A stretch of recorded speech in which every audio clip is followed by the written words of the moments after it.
Hello les potos, vous allez voir que derrière certains métiers se cachent parfois des dures réalités. Let's go!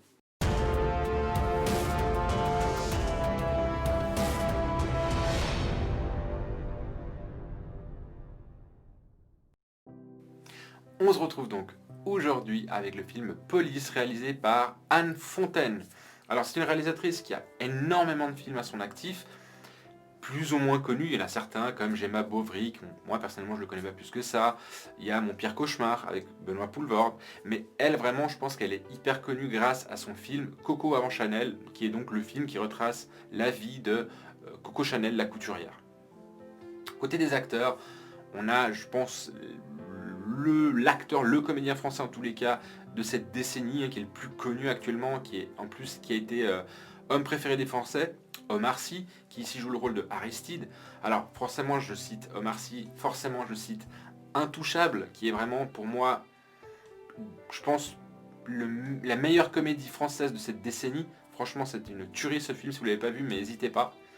Après il a tourné dans d'autres films comme Les Seigneurs, aux côtés de Joe Star et José Garcia, ou dans un autre film plus récent, et pour le coup c'est pas une comédie, Le Chant du Loup.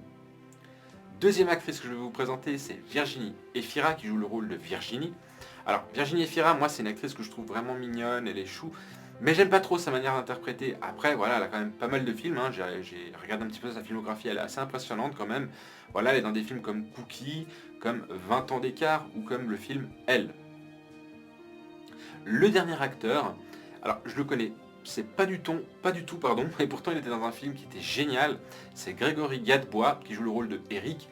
Alors, il a tourné dans des films que je connais pas du tout, comme Angèle et Tony, comme Mon âme par toi guérie, mais surtout il est dans le grand film qui a ce film-là, c'est J'accuse. Voilà, il est dans ce film, je l'ai vu et j'ai pas retenu cet acteur, bizarrement. Bah, il est dedans, donc voilà. C'était les trois acteurs, vraiment, c'est les plus importants du film. Ensuite, avant de passer à la critique directe, je vais un petit peu vous expliquer l'histoire. En fait, on va suivre la vie, en tous les cas un pan de vie de trois policiers différents. Donc Aristide, Virginie et Eric. Et leur destin, aux trois, va être lié par le destin d'un homme. Et ils vont avoir des choix à faire autour du destin de cet homme-là. Je vous en dis pas plus, mais vraiment ça tourne comme ça l'histoire. Ok, ça va dans cette direction-là. Maintenant, la critique. Je vais vraiment bien départager, parce que je pense que là, il faut vraiment que je départage un petit peu chaque acteur. Omar Sy, honnêtement, c'est un acteur qu'on a l'habitude de voir principalement dans des comédies, pas tout le temps, mais principalement. Après, il a joué dans les X-Men, il a joué par exemple justement dans Le Chant du Loup, où il jouait un rôle plutôt sérieux. Ici, ça va être le même cas, hein. Donc Police, il joue vraiment un flic qui, on va dire, comment dire ça, c'est un flic qui est rattaché à rien en fait, et qui essaie de toujours s'en sortir par l'humour et un petit peu par la désinvolture. Donc il joue super bien ce rôle, mais c'est un petit peu le comique, si j'ai envie de dire, s'il y a un comique dans l'histoire, c'est un petit peu lui. Donc voilà, il y a quand même son côté comique qui vient sur l'avant de la scène, mais il n'empêche qu'il gère aussi vachement bien le côté dramatique de son personnage. Et franchement, voilà, Omar Sy, il n'est pas connu, il n'est pas adoré par les Français pour rien. C'est un excellent comédien, il est vraiment brillant en tant qu'interprète. Dans ce film-là, bien évidemment, j'ai préféré dans Intouchable, mais dans ce film-là, je trouve que pour le coup, il se démerde plutôt pas mal.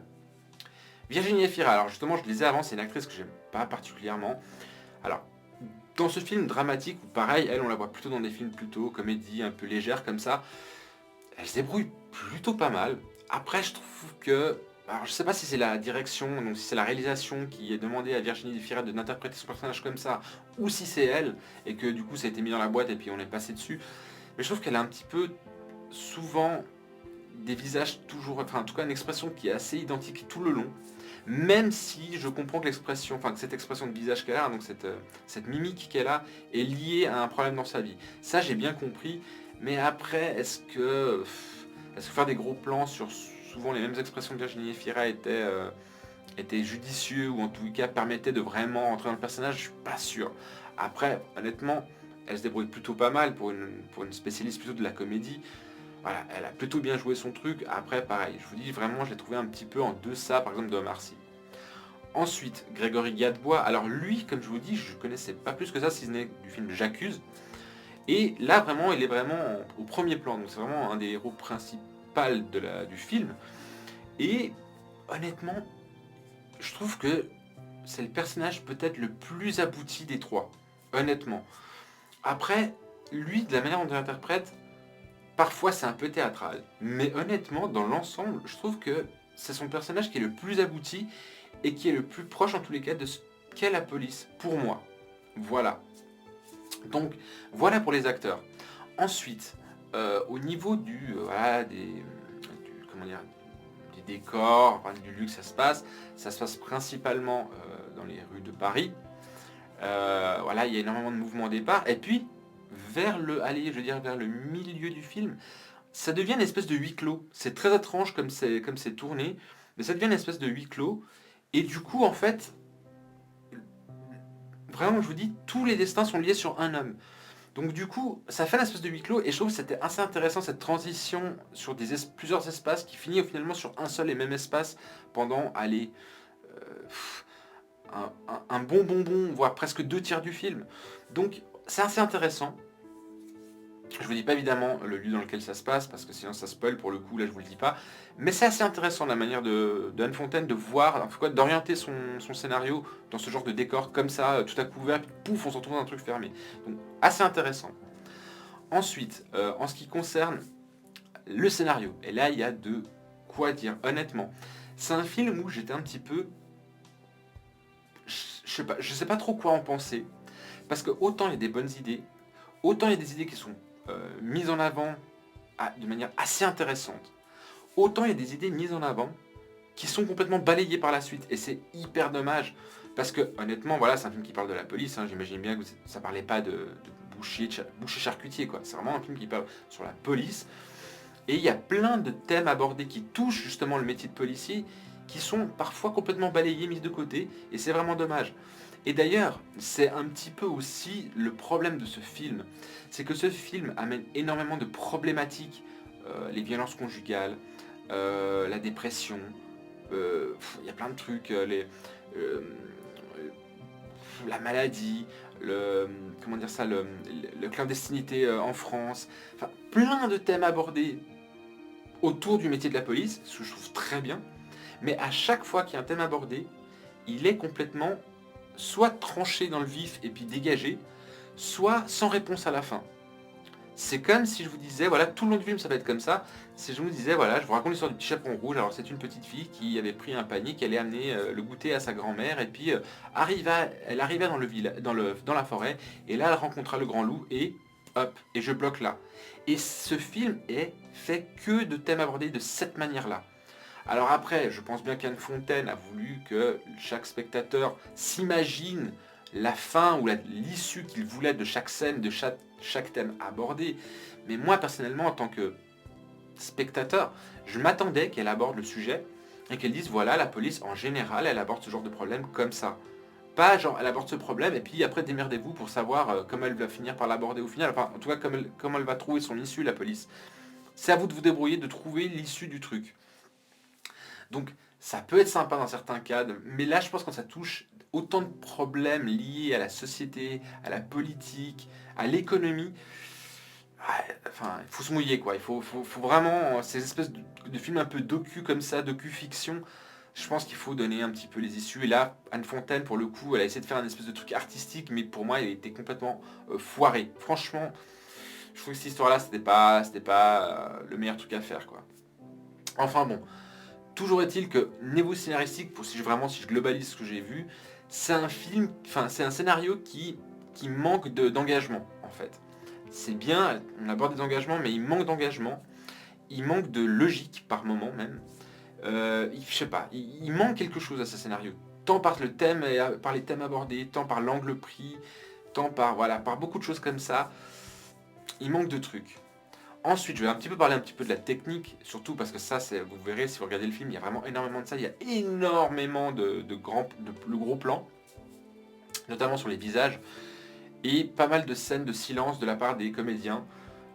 Et souvent, ces silences sont ponctués par une expression hyper marquée, qui vont clairement vous faire comprendre dans quel état d'esprit est le personnage. Alors, c'est parfois bien réussi, et parfois c'est exagéré, le fait de, par exemple, comme je vous montrais, je sais pas, je vous prends un film au hasard, je vous prends le film Blade par exemple, et puis qu'on fait des arrêts de gros plans sur Blade où il est vénère, mais il est tout le temps vénère en fait. Il y a au fil du film, vous allez voir plusieurs fois des gros plans de la tête de Blade, hein, donc de Wesley Snipes, et puis il va être en mode vénère quoi. Et tout le long comme ça, sans parler. Et alors, une fois on a compris c'est un vénère, deuxième fois on a compris c'est un vénère, après pas besoin de le mettre 45 fois, on a compris, le gars il est vénère. Et ben dans ce film là, il y a plusieurs gros plans pour plusieurs expressions, et elles sont constamment remises, où au final on a bien compris que le personnage était dans un état d'esprit très particulier à ce moment-là.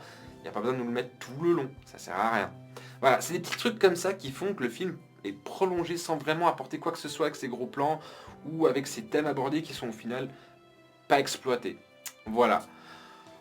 Ensuite, on va rapidement passer sur les cascades, effets spéciaux, parce que des effets spéciaux, il n'y en a pas. Hein. C'est un film, c'est un suspense, c'est un thriller français. Donc il n'y a pas du tout de cascade, il n'y a pas du tout d'effets spéciaux à proprement parler. C'est vraiment un film un peu à l'ancienne. Hein. C'est un suspense, c'est un film noir, un suspense noir, on va dire ça comme ça. Sans être forcément non plus un suspense. Voilà, c'est plus un film engagé, voilà. Un thriller engagé. C'est plus un truc comme ça. Donc voilà, effectivement, des effets spéciaux, des machins, il n'y en a pas. La BO. Alors la BO, elle est assez absente dans l'ensemble. Il y a quelques morceaux qui passent, mais vraiment, dans l'ensemble, c'est un film assez silencieux.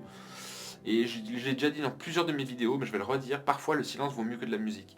Parce qu'il marque le malaise, il marque la solitude, il marque... Des fois, certaines scènes et certains dialogues se passent de fioriture. Et là, Anne Fontaine, pour le coup, a bien géré son truc. Il y a de la musique vraiment très discrète quand il le faut, mais il y a aussi des grands moments de silence, comme je vous dis, des fois des gros plans où ils sont vraiment très bien filmés, très bien mis en avant, sans musique, et ça le fait. Honnêtement, la BO, pour le peu qu'il y a, elle n'est pas mémorable, mais elle est bien gérée, on va dire ça comme ça. Donc voilà, c'est vraiment tout ce que je voulais vous dire par rapport au film Police. Dans l'ensemble, dans le bilan, qu'est-ce que j'en pense, qu'est-ce que je vous conseille? Alors, est-ce que vous devriez aller voir le film? Honnêtement, non. Si vous voulez voir un film comme ça, dans le même genre, qui en plus touche aussi le métier de policier, c'est d'aller voir le film, c'est de voir le film Police, mais alors Police P-O-L-I-2-S-E, avec notamment, il y a Joe Star et il y a Marina Foïs dedans.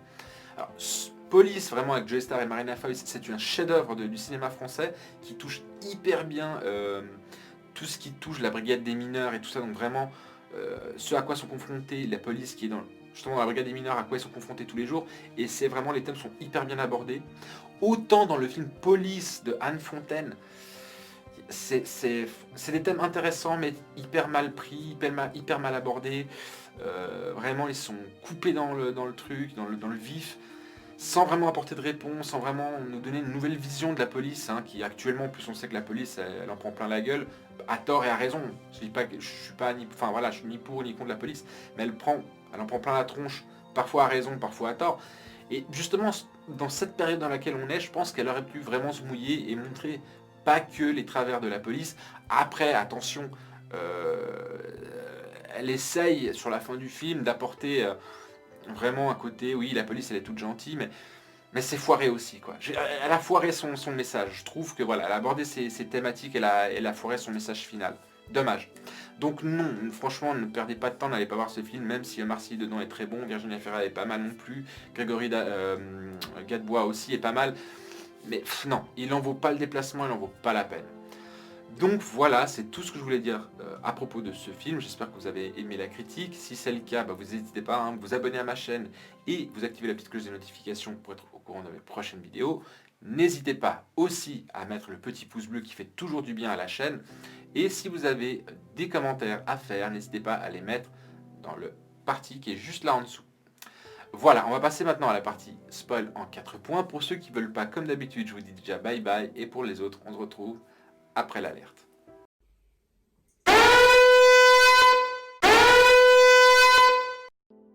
Alors voilà, on se retrouve dans la partie spoil en 4 points. Le premier point, je voulais un petit peu vous parler des personnalités de chacun des 3 policiers, donc de Virginie, Eric et Aristide. Alors Aristide, hein, qui est interprété par Omar Sy, lui c'est plutôt le flic un petit peu désinvolte, qui n'a pas vraiment d'attache dans sa vie, si ce n'est sa grand-mère qui l'a élevé, hein, qui est pas en bonne santé, qui vit, on ne sait pas trop d'où il vient, mais c'est sûrement un pays d'Afrique. Et voilà, lui c'est vraiment le gars qui veut pas d'attache, il est un petit peu, voilà, c'est un petit peu le comique et tout, mais on sent que voilà, il est très soucieux et il est quand même affecté par les affaires auxquelles il fait face dans la police. Virginie, elle est un peu plus dans le drame encore. Elle est mariée, elle a un gamin. Et malheureusement, elle tombe enceinte puisqu'elle a une relation amoureuse avec son collègue Aristide. Et du coup, bah, elle est un petit peu dans l'obligation, étant mariée et tout, de trouver une solution pour avorter, sachant qu'elle c'est le fils de son amant. Donc voilà, elle est un petit peu en phase un peu, voilà, down, down, down. Et en plus, voilà, le métier de policière lui pèse énormément sur le moral. Eric, lui, alors lui, il est marié avec une femme avec qui ils n'ont jamais eu d'enfant, ça se passe très très mal, hein, elle est assez aigrie. C'est quelqu'un qui est très procédurier, voilà, lui c'est les lois, c'est comme ça, nous on est des pions, on doit suivre ce que les patrons disent, il est très procédurier, très carré. Et malheureusement, bah, les gens, ils ont du mal avec lui parce qu'il est un peu trop directif en fait, et voilà. Et c'est quelqu'un qui, malgré tout, a une vie assez difficile. Et voilà, il est en phase un peu, comme je vous ai dit, pas bien que sa femme. Le divorce guette. Voilà. Mais en gros, ce qui les réunit, c'est que c'est vraiment, ils sont pas loin de la dépression, chacun des trois, hein. Surtout Virginie et Eric. Le deuxième point que je voulais mettre en avant, justement, c'est cette fameux destin qu'ils vont croiser. En fait, ils vont, lors d'une mission, une petite mission, c'est accompagner un clandestin à l'aéroport pour qu'il soit renvoyé au Tadjikistan. Et bien évidemment, ils vont être dedans et ils vont se poser des questions. Pourquoi est-ce qu'on le renvoie? Est-ce que c'est mérité? Est-ce que, voilà, on sent qu'ils sont pas bien. Voilà, surtout Virginie Aristide. Et malgré ce qu'on peut penser, Eric aussi, même s'il est très procédurier. Voilà, nous l'a donné, il faut l'amener à l'aéroport, il y va. Mais derrière, on sent, c'est pour ça que je vous dis que ce personnage est très abouti, Eric. On sent derrière qu'il le fait à contre-cœur. Voilà, c'est pas quelqu'un qui a pas de cœur, Eric. C'est juste quelqu'un qui est très dans son boulot et il suit ce qu'on lui dit. Le troisième point que je voulais mettre en avant, c'est justement à un moment donné, euh, Aristide et Virginie réussissent à convaincre Eric qu'il faut simuler une évasion de, de ce monsieur, de ce clandestin, parce que franchement c'est quelqu'un qui ne mérite pas de retourner à son pays, et ils savent très bien que s'il retourne dans son pays, il meurt, il est mort. C'est justement pour ça qu'il s'est réfugié en France. Donc voilà, il y a une espèce de petit truc comme ça, est-ce que la police française, sachant que si elle libère, elle risque d'avoir des problèmes, si un policier fait ça, sachant qu'il risque d'avoir des problèmes, est-ce qu'il le ferait? Je trouve que c'était un peu trop de fiction pour le coup, c'était pas assez réaliste. Je trouve que ça aurait été plus logique que Anne Fontaine dirige dans le sens où voilà, ils le font en contre-cœur, ça les tue de le faire, mais ils le font parce que c'est leur boulot. Et c'est ça qui est plus proche de la réalité, je pense. Un policier peut souffrir de ce qu'il fait, mais il doit faire son boulot. C'est ce qui se passe notamment avec les gilets jaunes. Dans beaucoup de cas, attention, il y a des flics qui ils abusent de leur pouvoir, je dis pas ça, mais voilà, je pense que c'est plus proche de la réalité ce que j'ai dit que ce que Anne Fontaine nous montre. La fin, et c'est là que je vous explique, à la fin, on sait que Virginie et Aristide se rendent à l'hôpital, on ne sait pas si elle avorte, on ne sait pas si elle le garde, toujours est-il qu'ils sortent de l'hôpital, main dans la main, mais voilà, on ne sait pas l'issue. Eric, lui, se dispute violemment avec sa femme, il se retrouve tout à la fin devant la mer, on ne sait où, dans le nord de la France très certainement, et voilà. On sait qu'il est super pas bien, on sait bon, on le trouve devant la mer, hein, une espèce de plan devant la mer, comme ça en gros plan. Mais qu'est-ce qu'il fait? Est-ce qu'il se suicide? On ne sait pas. Est-ce qu'il se sent libre de ne plus être marié? On n'en sait rien. Et voilà. Et ce dernier exemple est vraiment l'exemple de diverses scènes et divers thèmes abordés dans ce film. C'est que on ne sait rien. On doit imaginer. Donc voilà, c'est les 4 points que je voulais mettre en avant. Il y en a quelques autres à découvrir, donc n'hésitez pas à voir le film si vraiment vous voulez le voir. Je pense avoir tout dit, mais en attendant, prenez soin de vous et bye bye.